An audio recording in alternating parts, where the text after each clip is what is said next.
SNDP യോഗം general secretary Vellappally നടേശനെ പ്രശംസിച്ച് മന്ത്രി VN Vasavan. കുത്തഴിഞ്ഞ പുസ്തകത്തെ ചിട്ടപ്പെടുത്തി വായിക്കാൻ പറ്റുന്ന തരത്തിൽ മാറ്റിയെടുത്ത വെള്ളാപ്പള്ളിയാണെന്ന് മന്ത്രി VN വാസവൻ പറഞ്ഞു. പകരക്കാരനില്ലാത്ത അമരക്കാരനാണ് വെള്ളാപ്പള്ളി നടേശൻ. 30 വർഷമായി അജയ്യനായി വെള്ളാപ്പള്ളി നേതൃത്വത്തിൽ തുടരുകയാണ്. വിശ്രമ ജീവിതത്തിലേക്ക് എല്ലാവരും കടക്കുന്ന കാലഘട്ടത്തിൽ വെള്ളാപ്പള്ളി നടേശൻ ധീരമായി ഉത്തരവാദിത്തം ഏറ്റെടുത്തെന്നും VN വാസവൻ പറഞ്ഞു. SNDP യോഗം ശിവഗിരി യൂണിയൻ മന്ദിരം ഉദ്ഘാടന ചടങ്ങിലാണ് മന്ത്രിയുടെ പ്രശംസ. ഈ ദൗത്യം ഏറ്റെടുക്കുന്ന കാലഘട്ടം നമ്മുടെ സംസ്ഥാനത്തും സമൂഹത്തിലും എല്ലാവരും 56 വയസ്സ് 58 വയസ്സ് ചെന്നെത്തുമ്പോൾ പെൻഷനൊക്കെ പറ്റി എനിക്ക് പ്രായമായി എന്ന രൂപത്തിൽ വീട്ടിലേക്ക് ഇരുന്ന് വിശ്രമ ജീവിതത്തിലേക്ക് പോകും.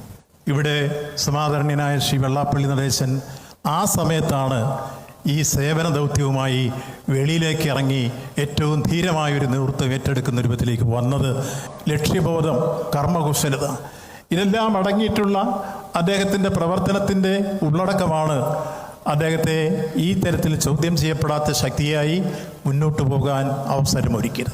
അന്ന് നമ്മളെല്ലാം അറിയാം, SNDP യോഗത്തിന് പല രൂപത്തിലുള്ള വിഷമതകളും പ്രയാസങ്ങളും സംഘടനയ്ക്ക് ഒരു ഏകീകൃത രൂപമില്ലാതെ പല രൂപത്തിലുള്ള അച്ചടക്കരാഹിത്യമെല്ലാം ഉണ്ടായിരുന്നുവെങ്കിൽ അദ്ദേഹം ഈ ചുമതല ഏറ്റെടുത്ത് മുന്നോട്ട് വന്നതിനെ തുടർന്നുണ്ടായ മാറ്റം യഥാർത്ഥത്തിൽ കുത്തഴിഞ്ഞു കിടന്നൊരു പുസ്തകം കുത്തിക്കെട്ടി കൃത്യമായി എല്ലാവർക്കും വായിക്കാൻ കഴിയുന്ന രൂപത്തിലേക്ക് ചിട്ടയാക്കിയത് മാറ്റിയെടുത്തു എന്നുള്ളതാണ്.